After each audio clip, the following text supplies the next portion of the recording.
Hey everybody, it's 10 a.m. on a Saturday morning, and that means you are listening to Chopping It Up with your host Keith Saarloos of Saarloos and Sons, your favorite little winery in Los Olivos.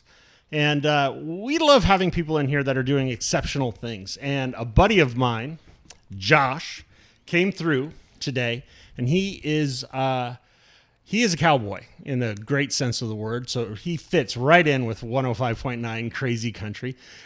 He goes by Josh, a.k.a. on Instagram. I'm riding places. One word. So Josh, give us an update of who you are, what you're doing, and how you found your way here today.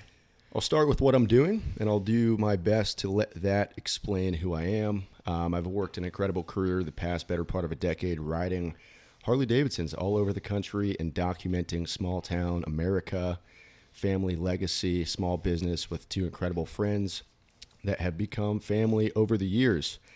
And I did that for about 6 years, and I'm 29, no kids, no mortgage, kind of the best time for risk. Free as a bird. Just decided that it's time to put my life in my own hands. So, you know, if you want to get the things you want, if you don't get them, it's your fault. If you do, it's on you. Perfectly. So I don't want to say I quit my job. I gave my good friends plenty of notice, made sure they were set up before paving my own path.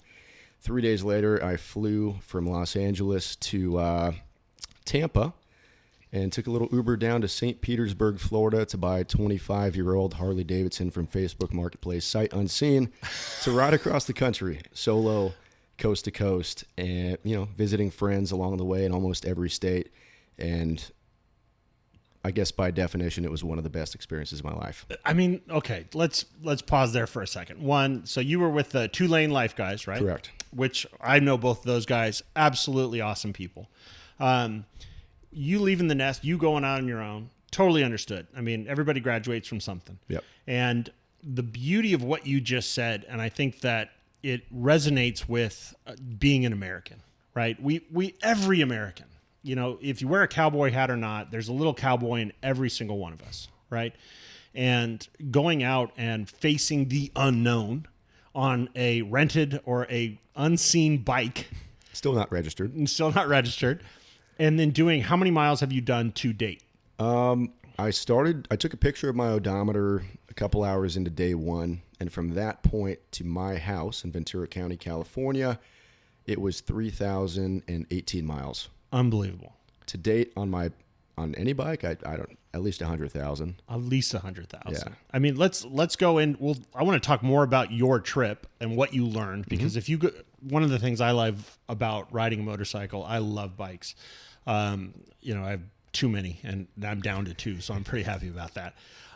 Is that if you come home the same person, the trip has failed. Same goes for a river. Very good point. The beauty of what you have done, I've been watching you guys for 6 years with that 2 Lane Life, but also what you guys have done by getting on the road and going and exploring the unseen, unknown, the small towns, the Americana, the not the highway, I guess is a good way to put it. The 2 Lane road, not the freeway. Correct. What, over those last 6 years, what has that trip, because you've come to the end of one trip and you're starting a new one, what has the end of that trip taught you? The end of that chapter of life, yeah. having experienced all that? I just mean, when you started off, you said you're 23? Yeah, I was 23, just getting ready to graduate school with a business degree that I got because I did not know what I wanted to do. Right. Picked up a camera out of happenstance, and it was one of those things that the universe decided that was the direction I was going to go in. I got a call from 2, I affectionately say, crazy old dudes. Yes. Said, look, we want to do this. We want to start a YouTube channel. I said, I don't entirely know what I'm doing, but I'll figure it out.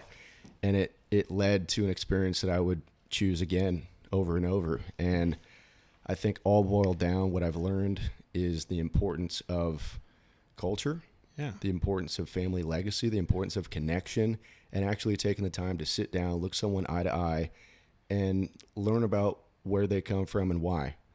And also buy a motorcycle. So what would 29-year-old Josh tell 23-year-old Josh at the end of this first leg of your trip, what advice would you give them? Do it again. Put your head down. Perfect. Work hard and treat something as your own, even if it might not be. Perfect. And guide people, shake some hands, let yourself be guided and let your ego fall out of the window or. Well, you've said a couple of things there because one, I think 50-year-old Josh is really going to be proud of not only 29-year-old Josh, but really proud of 23-year-old Josh. And one of the things I've thought through my life being, roughly 50 now, is that there's really only two people you have to make proud in your life. You want your kids to be proud of you. You want your wife. You want your parents. You want all of that.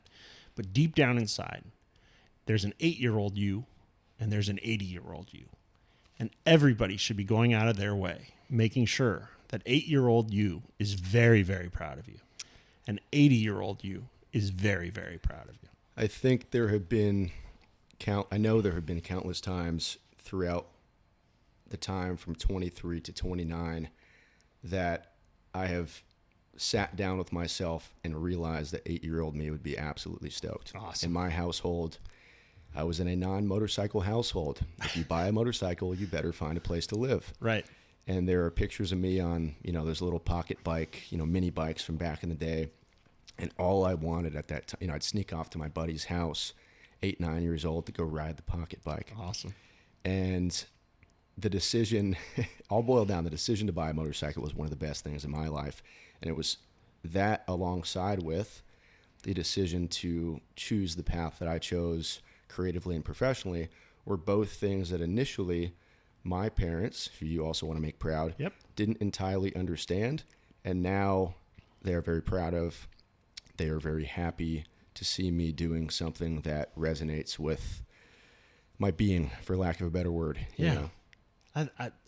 It's a beautiful story. I mean, the minute you pull up, it's like you stink of the zen and the art of motorcycle maintenance. One of my favorites. It's fantastic, right? And if you've never read or listened to that book, go get it, because it will teach you not only a lot about life, but about yourself, about taking care of something, about going out and experiencing things. So you're at the end of one chapter. You're at the very beginning of this brand new one. So what did you learn on, tell us a few of the stories from the road. Tell us what you kind of learned. I mean, you locked yourself in a helmet, which I always think is the world's greatest cage, because I've always thought about it as whenever I get on the bike, what I'm doing is I'm grabbing a huge ball, which is all my thoughts, all my concerns, things I'm worried about, everything. And your brain is trying to keep you alive on a motorcycle. That's job number one. But then job number two of your brain is it basically pulls out that huge knot of Christmas lights and it just starts untying in them. And you start figuring stuff out. You start going, why was I worried about that? Why am I this? Why am I that? You question things. You brought up ego. It kills your ego almost instantaneously.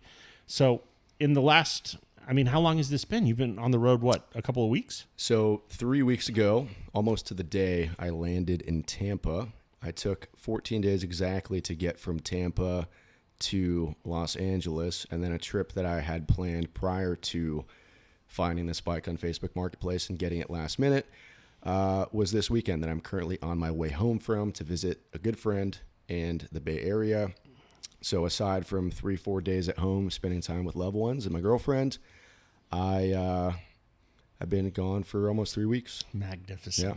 So tell us a couple of stories from the road, because if you've never ridden a bike coast to coast, yeah, a great adage, I think, is easy to bring up. If you want to hate the country, watch it on TV, right? If you want to love this country, ride across it on a motorcycle. What have you learned?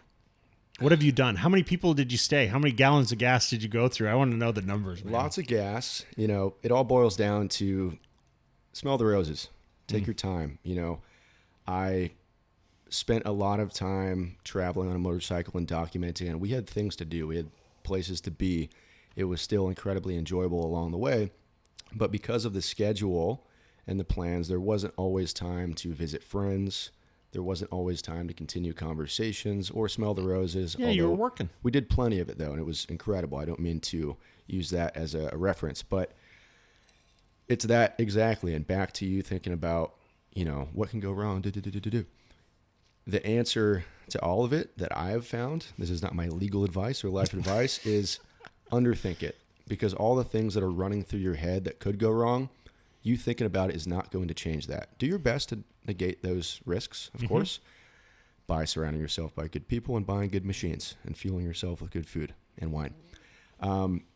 But just calm the storm in the head and realize that if something does happen that is not life-threatening, you are going to learn a lesson that is unteachable by reading a paragraph or two. I brought my books, I brought my Bible, I brought my running shoes, amongst other things. And finding yourself is the most possible on the open road when you just go back to the basics. I'm on a 25-year-old bike. There's no technology. I'm listening to music through wired headphones. I am getting sunburnt. I'm running the bike on empty with not entirely sure how much is in that reserve on the carburetor. And you don't really know where the next gas station is. Or where you're staying without having planned everything out. I mean, I learned a lot in business in my most recent career, and it kind of taught me that you can it's analysis paralysis. You can think about so much how you want to launch something or let it be known so much that it never happens. And it was the same thing for this trip. Yeah, I was a little bit freaked out about flying somewhere alone without really telling anybody and buying a bike from a stranger and riding it 3,000 miles. But I think if leap! But what you're describing is a leap of faith, right? I mean, you found a bridge to jump off of. Yeah. And the beauty of that for everybody, right? We live in a very safe society. It doesn't seem like it. The news will tell you it's not, right? Of course. But in general, a lot of people live a pretty safe life. They drive a safe car. They live in a safe neighborhood. They go out to restaurants where they're most likely not going to eat mystery meat. That the trash pickup is on Thursday. Street sweeping is on Friday. Life is pretty safe. We had a little discussion, which I think is a pretty apropos, is if you don't have an element of danger in your life, you will invent it for yourself. Manufactured. You will manufacture it. You will manufacture the boogeyman. You will manufacture the bad thing that's going to happen. And I know I do that on a constant basis. If everything's going right, I'm terrified because I'm like, where's the monster around the corner? Where's the pipe that's going to break?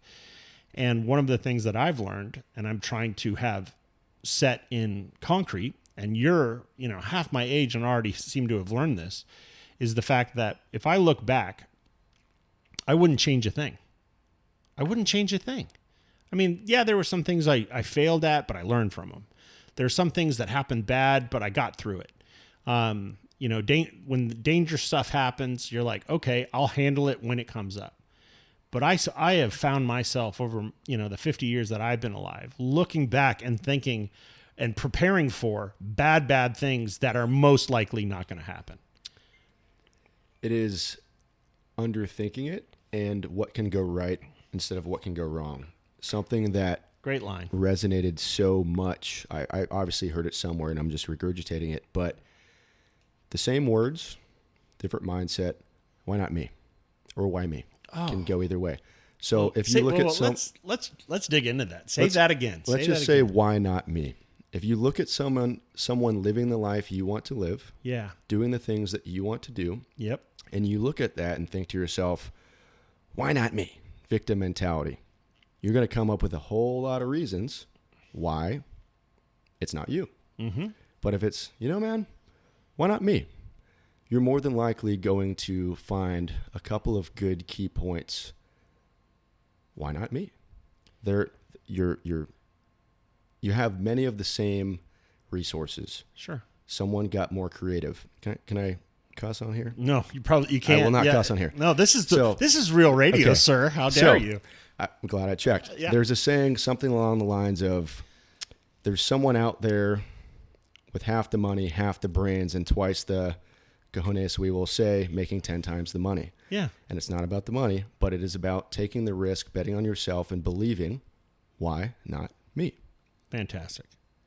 I mean, one of the things I think in this 2026 life, right?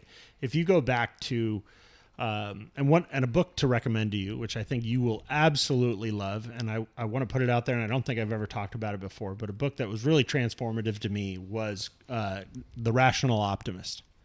And The Rational Optimist is written by a Jesuit priest, which I think is also very interesting.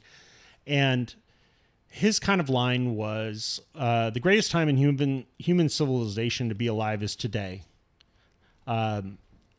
But better yet, the best day ever to be alive is tomorrow.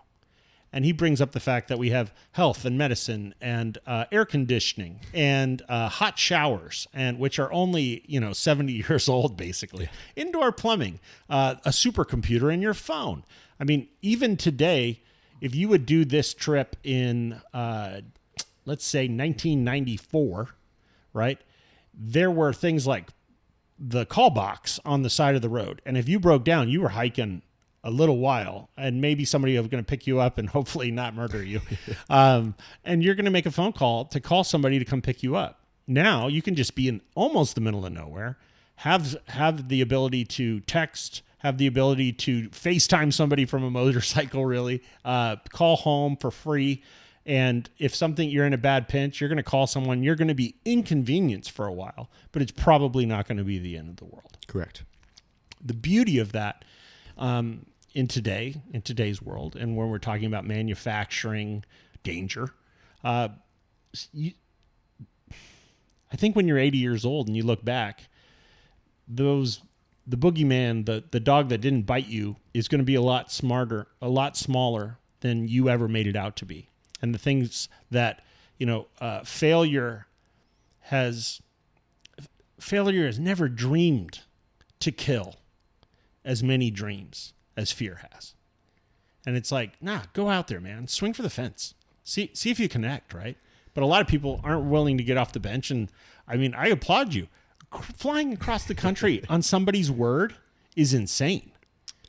And you did it. And you rode 4,000 miles back across the country with a big, huge grin on your face. And to plug your Instagram yet again, which is? I'm Riding Places. Letter I, letter M, Riding Places. You got to document it and put it all the way out there for some people who want to sit at home on the couch and flick their thumb and say, oh, look what this guy's doing, and vicariously live through you. Yeah.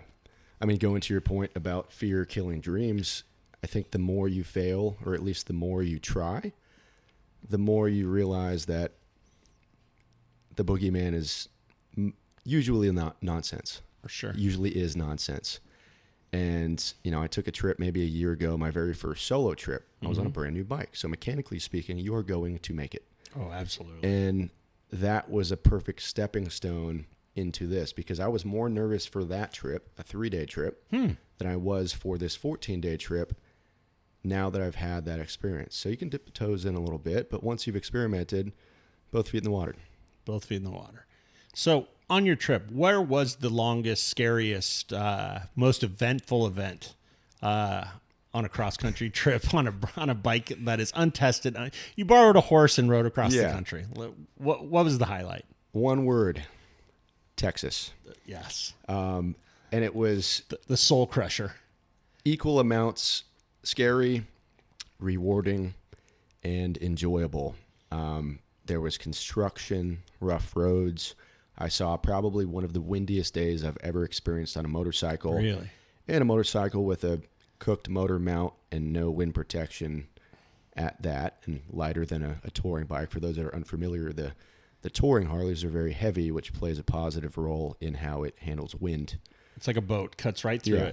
it. You're basically, let's just say it. If you're talking about a boat, right? Yeah. There's one that's like an ocean vessel, and then there's another one that's basically a very powerful outboard that you're sitting with your hand. I mean, did your bike even have cruise control? It did. It did. The screw. Okay. If you, So let's talk about that. I mean, you're on this trip. I've done these rides, right? And I've been on bikes that don't have cruise control, and the fact that we're even discussing motorcycles with cruise control and Bluetooth stereos and liquid crystal displays. I mean, it's basically nicer than a current brand new motorcycle is basically more high tech, nicer than the top of the line S500 Mercedes back in 1999. Factual. So you're on a bike that if you want to take your right hand off of the throttle for any length of time, what do you have to do?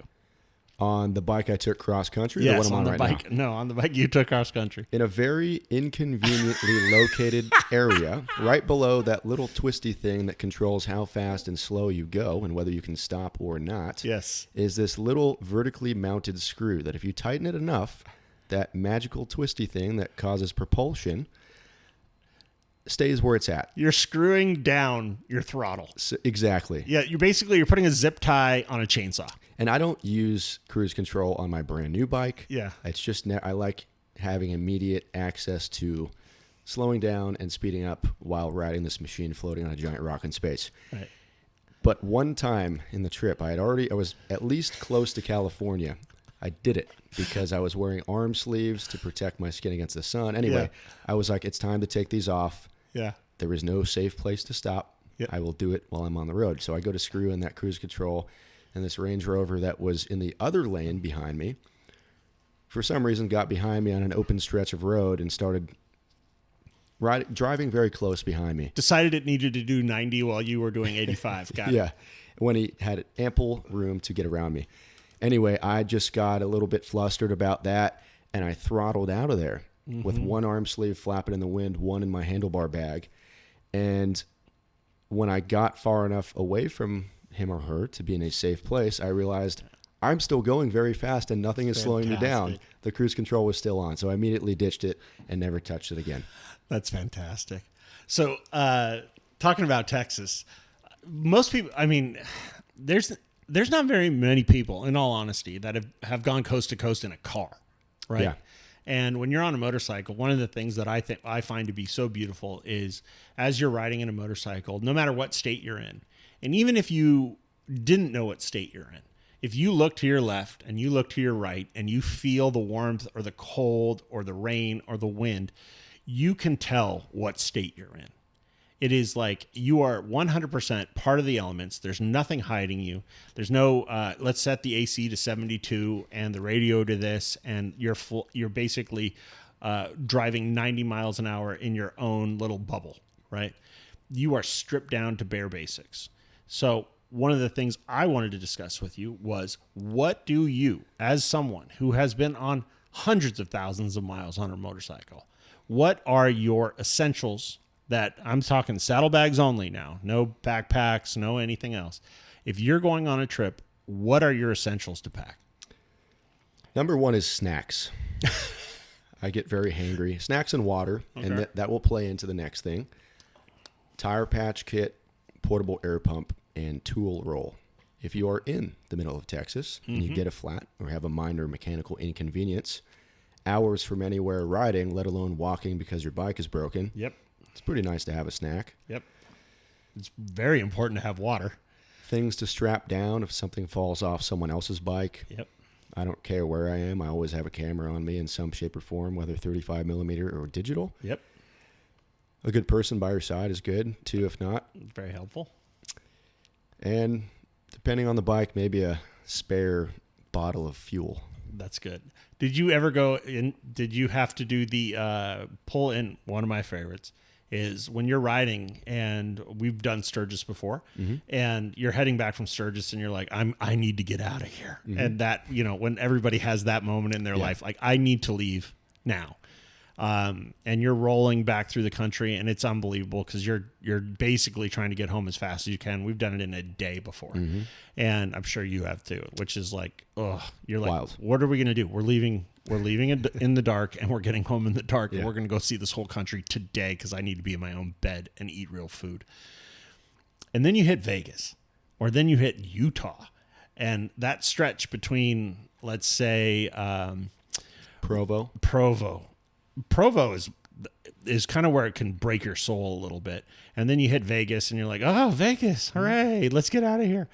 And how many times on this trip, or did you hit it just right, where you have to pull into you're at a gas stop, you are at the end of the rope, there's nowhere to hide from the sun, you are done, and basically you have to go in, and I've done this a couple of times, and you buy 2 20-pound bags of ice, and you throw one on the dash, and you throw one on your lap, and you just let it melt as you're going as fast as you possibly can to get out of the heat.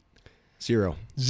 Weather was great until I hit Arizona. What happened in Arizona? It was just hot. It was sunny. I had already obtained what I now am very proud of, farmer's tan. Well done. But I was very sunburnt on my face because I chose to wear a 3/4 helmet. For those that are unfamiliar, picture a football helmet without the guard. You did that. Nothing covering your face. Oh. My full face has a intercom. I did not want people calling me. I just wanted to be in the moment. You did. You went raw on this. I did. Wow. I did. And you dialed it back to 1982. Sure did. We'll call it 2001 because the bike is an 01. Fair enough. But I was on my way into Phoenix and still probably 3 or 4 hours out, sunburnt as it gets. That town is a testament to man's arrogance. Yeah. Who stops in Phoenix and says, yeah, let's stay here. Let's do this. Luckily, a couple of my lifelong friends, because I spent a couple days with them to mend the sunburns, decide to utilize sunscreen, go swimming, cool off, relax. But I think all of the possibilities that you mentioned, I just accepted, and I wasn't in a rush to get home. I wanted to take it all in as an experience. Zen in the art of motorcycle. Right. You are in it. You are living it, man. I feel honored to have you here because it's like, oh, that book does need a sequel. And I feel like that's kind of what you're doing, man. You know, I know you're figuring out what the next thing's going to be. Correct. But one of the things that I am just personally happy to see from you, I've known you a while, is seeing that you are going out there and doing it for the rest of us. Mm-hmm. And for someone who is sitting on a tractor and then, I'm sitting there for a minute and I got to, everybody picks out their phone because they don't want to be bored, and you see what the next thing coming up, and seeing you screaming at the top of your lungs or singing your guts out through, I don't know what state you're in. I don't know what you're doing, but you've got a phone aimed at your face, singing like Don't Stop Believing at the top of your lungs because it just hit you at that moment and you were in the moment and you were fully committed, right? The fact that you're out there documenting it, I think is going to be the thing that not just the 8-year-old version of you is going to be pumped about, but the 80-year-old version of you. Because no matter where you go, no matter where you take this tool bag of things that you've learned in the last 6 years and bringing on your own, you're going to be excited that you have these documented things. I think because that's one of the things I'm really pleased to see, because like right now we're just talking and hanging out, but you've got 2 cameras sitting next to you. I know you shoot film. I know that you're vlogging all of this. You're putting it together, and you're basically leaving something for posterity that someone 30, 40 years, I look at my grandpa's pictures and I smile and go, man, what was he doing? And what was going through his head? And the beauty of today is I know what you're going through your head, and I know the time that you're having. And, one day if you choose to have kids, man, you're going to be like, what was dad like in the year 2026? Here, have a seat. Let me show you. I picked up a camera to be able to look back on experiences and remember them in good times and bad. I continued to hold the camera once people saw that and were inspired. And this whole trip, in an immediate sense, because of the way the internet works, before even putting out these vlogs, the response to my inspiration I don't know how to phrase it. You get the point. People getting inspired by what I'm doing. Yeah, they're going to get on their bike. Exactly. And that's my intention. They might just ride it to work today. I would hope so. Yeah. I'd be a little bit freer than they were yesterday, we've got about 3 minutes left. A Cool. couple of the things I want you to do, if you could, is number one, plug your Instagram again. Mm-hmm. I think plug how many followers you have, because I think it's really impressive because you've earned every single one of them. Plug what you're going to be doing, how people can reach out to you, because one of the things I know about you is if you go to his Instagram page and you see it and you're inspired, if somebody messages you, I know you're messaging them back. I do my best to, yeah. I mean, the fact that you're a real person doing real things and you are accessible, right? So many times today you look and everybody thinks that watching somebody on a screen means they're out there doing it and you can't reach out and touch them. One of the things I've learned, especially on this show, is, and I've heard it time and time again, if you see somebody that you want to be like, that you want to emulate, ask them how. Mm-hmm. And 9 times out of 10, that person is like, oh, let me show you my cheat codes. Yeah. Let me show you how to do this. I want to share my experience with you. So for the next 2-3 minutes, this is your humble brag portion of chopping it up. Plug yourself to death. This is going to be out on the radio and get a few more followers and inspire a few more young people. Yeah, sounds great. So first off, my main thing with all these platforms is sharing a lot of that. How I did it, how to do it in a way. Things I've learned, experiences that I have yet to have. It is I'm riding places, letter I, letter M, riding places, one word. Same thing on YouTube, Instagram. I started a new project called Create Co, born out of a necessity to create. That's cr38co.com, where I'll be sharing writing and photography, some apparel, camera gear, if you would like to start a new journey in that realm. But yeah, I post a lot of stuff on Instagram when I can, just like Keith does, writing, inspiration, life lessons, creatively. It's nice to get things out there real time and not overthink them. Yeah, I've grown all platforms fairly well over the years. Instagram, I think, is 80 or 90,000. The YouTube, before this coast to coast trip, was maybe 10,000, and now it's maybe 20 something. And most of those people that support all of them are just awesome, cool people, and I appreciate it all. If you're a young person listening to this was not a job 10 years ago. Yep. This is a job now. You can go out there. You can follow your passion. You can figure out how to do it. Ask people how to do it. Be inspired, go out, live your greatest life possible, and then, in the immortal words of Jacques Cousteau, if you have a exceptional life, you have no right to keep it to yourself. And I think you are doing an excellent job of that. And I am so glad you came through. I'm so glad you came on Chopping It Up. I'm so glad we got to talk and hopefully inspire somebody to go do that thing they've been thinking about doing, and they've been saying, but what if it goes wrong? And the What if it goes right? There we have it. So everybody, the word of today is, what if it goes right?